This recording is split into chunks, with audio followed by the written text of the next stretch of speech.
শোপিজে কারুকাজ ফুটিয়ে তুলছেন মশিউর রেজা। নিজের স্টুডিওতে সারাদিন কাজ করে এক একটি তৈরি করেন। এসব শোপিজ শুধু দেশের বাজারেই নয়, চাহিদা সৃষ্টি করছে আমেরিকা, কানাডা, ভারতের মতো দেশে। কাজের জীবন শুরু করে থিয়েটার থেকে। থিয়েটার নিয়ে প্রায় 15 বছরের উপর ধরে কাজ করছি।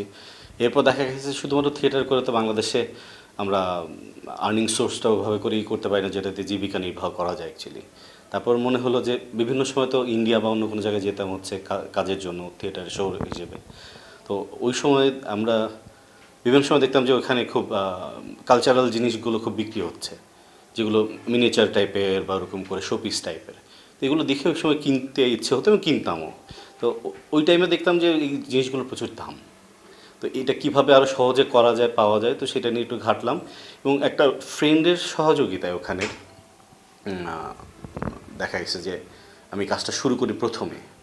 প্রাথমিক পরে ওর কাছ থেকে ট্রেনিং নিই ইন্ডিয়াতে গিয়ে প্রায় 2 মাসের মতো।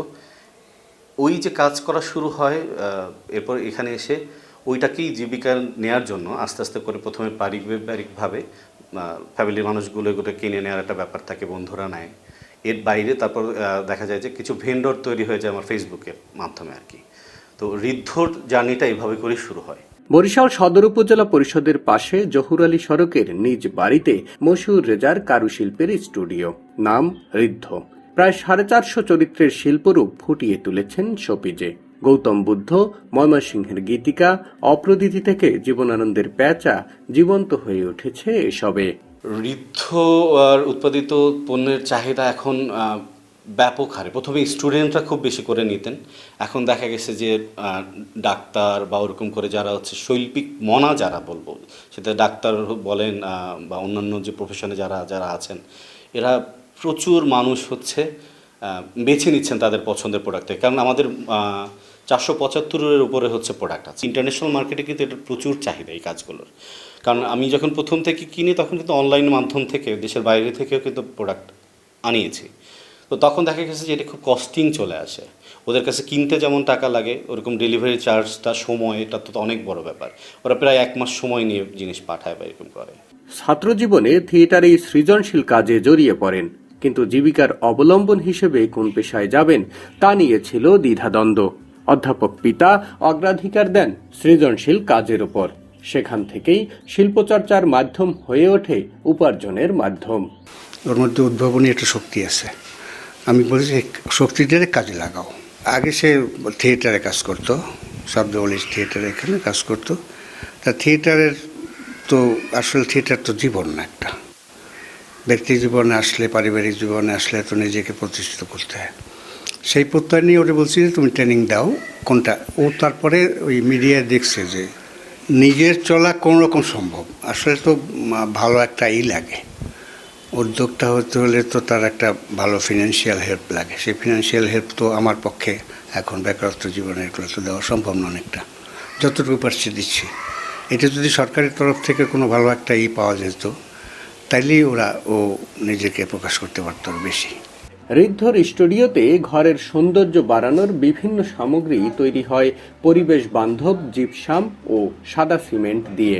প্রথমে পরিচিত জনদের কাছে বিক্রি করে মাসে 10,000 টাকা রোজগার হয়েছিল, এখন দাঁড়িয়েছে 1.5 লাখ টাকায়। ক্রেতা চাহিদা মেটাতে দুজন সহযোগীও যুক্ত হয়েছেন। মূলত হয়েছে কি, এইখানে অসংখ্য প্রোডাক্ট এবং অসংখ্য ক্যারেক্টার আছে, এগুলো দেখতে খুবই আকর্ষণীয়। আর শেখার উদ্দেশ্য হয়েছে এই আকর্ষণীয় প্রোডাক্ট যে কেউ দেখলে তার ভালো লাগবে।